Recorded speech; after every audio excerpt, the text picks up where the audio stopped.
Hey everyone, the purpose of this channel is to have difficult conversations in a more excellent way based off the Bible verse 1 Corinthians 12:31. So let's get into it.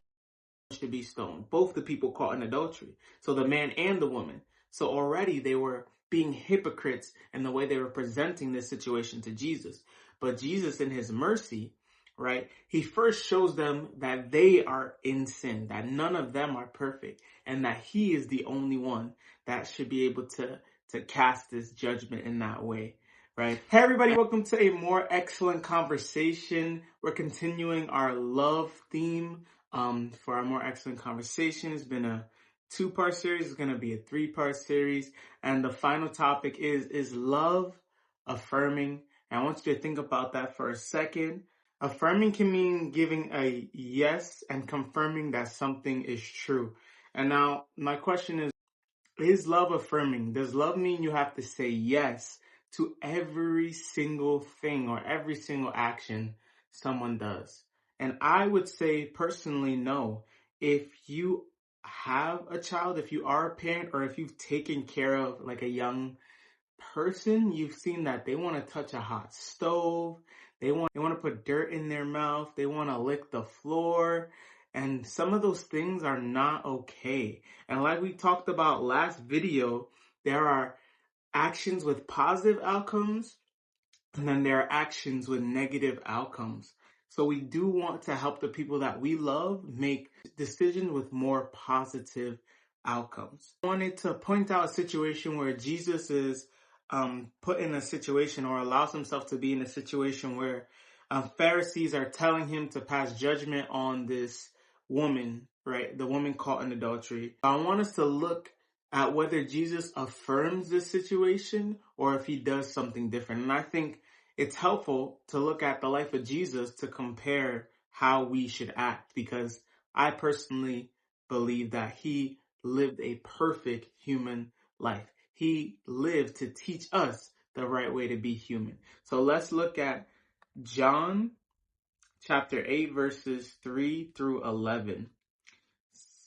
Just a caveat, like I said, the Pharisees are trying to catch Jesus and make a mistake so that they can have an excuse to stone him or ostracize him. So in verse 3 it says, "The scribes and the Pharisees brought a woman who had been caught in adultery, and placing her in the midst, they said to him, 'Teacher, this woman has been caught in the act of adultery.'" Now I want to pause here.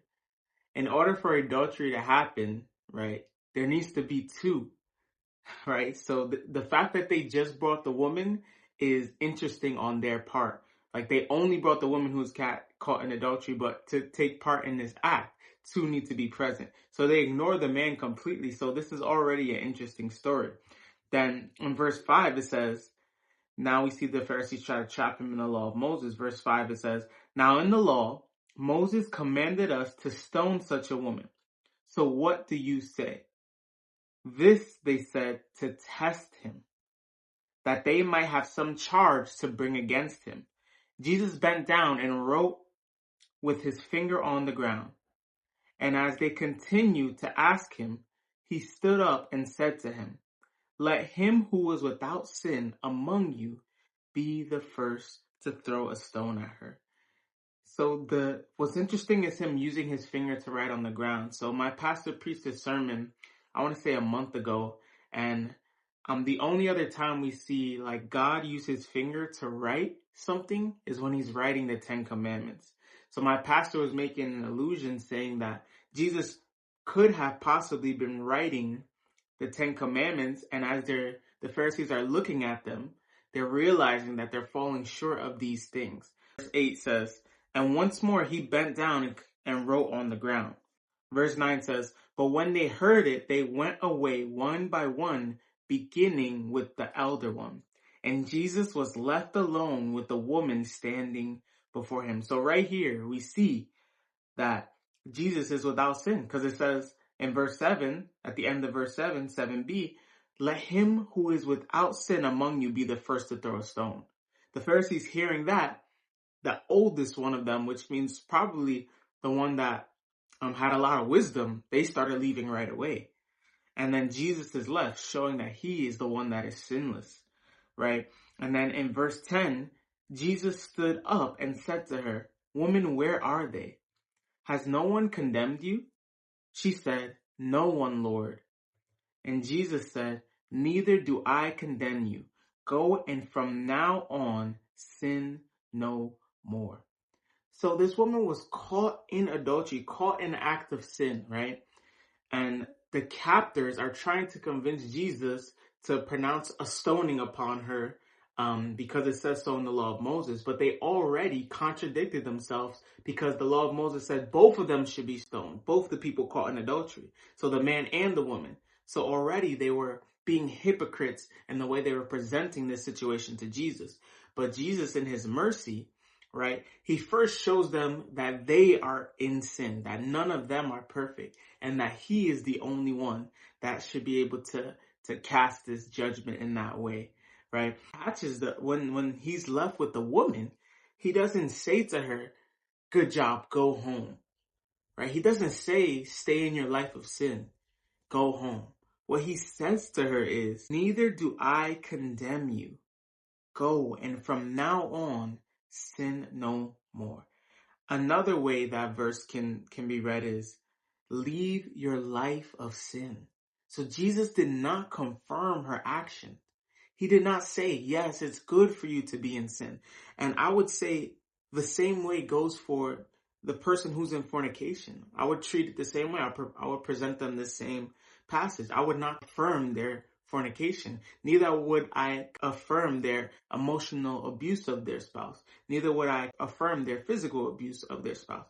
Neither would I affirm of them doing drugs. I wouldn't affirm any of these things. Neither would I affirm the practice of homosexuality. I wouldn't affirm any of these things. Why? Because Jesus doesn't affirm any of the sin. So I'm not going to affirm any of the sin. And since I'm a Christian, right, that means I'm a disciple of Christ or a follower of Christ. I'm going to follow what Christ did.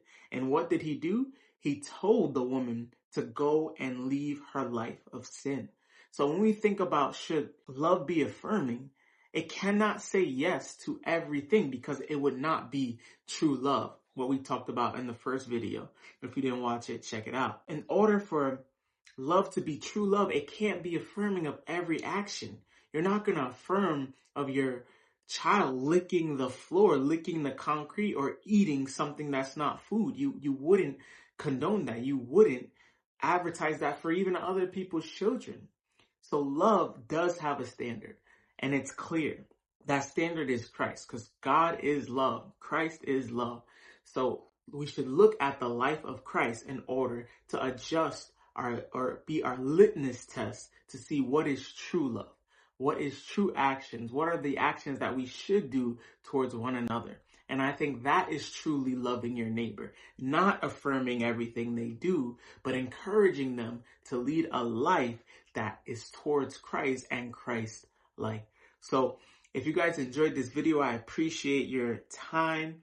If you enjoyed it, please subscribe. Also send it out to others who you think might be encouraged by the passage John 8:3-11. I hope you guys have a great rest of your time. God bless. I'll let you guys get